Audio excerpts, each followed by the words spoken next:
Amir sir வணக்கம் sir. வணக்கம், வணக்கம். ரஞ்சித் பேசுறேன் சார். எப்படி இருக்கீங்க? வணக்கம். நலமா இருக்கேன். Super sir. இப்ப தான் நீங்க இந்த திருமாணிக்கம் படம் பத்தி எழுதின விஷயங்கள படிச்சு பார்த்தோம். ரொம்பவும் சரி. சூப்பரா இருந்தது. ஒரு 2 வார்த்தைகள் படம் பத்தி நீங்க சொன்னீங்கன்னா, நம்ம ஆடியன்ஸ்ட்ட போய் சேரும் அது. கண்டிப்பா. திரைப்படங்கள் என்பது ஒரு பொழுதுபோக்கிற்காக தயாரிக்கப்படுவதுதான் உலகம் முழுவதும் வழக்கமா இருக்கிறது. ம். அந்த திரைப்படங்களை சிலர் தங்களுடைய வாழ்வின் அடையாளங்களாக பயன்படுத்துறாங்க.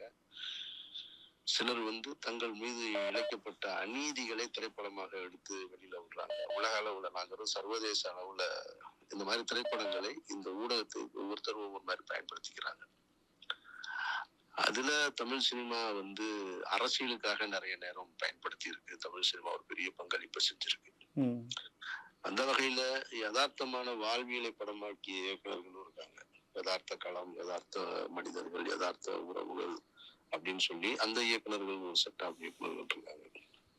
இப்ப சமீப காலத்துல அறம் சார்ந்த படைப்புகள் வர தொடங்கி இருக்கு. ஒரு மனிதன் எப்படி இருக்கணும் அப்படின்னு சொல்லி அந்த அடிப்படையில் அந்த வரிசையில் வந்திருக்கிற படம் தான் திருமாணிக்கம் அப்படின்னு நான் நினைக்கிறேன். இந்த படத்துக்கு வெறும் மாணிக்கம்னு கூட பெயர் வச்சிருக்கலாம். அந்த திரு அப்படின்னு சொல்றது இருக்கு இல்லையா, அது ம். ஒரு பெருமை மிகு ஒரு வார்த்தை, கண்ணியத்திற்குரிய ஒரு வார்த்தை. அது அந்த திரு அப்படின்றது அந்த அடைமொழி.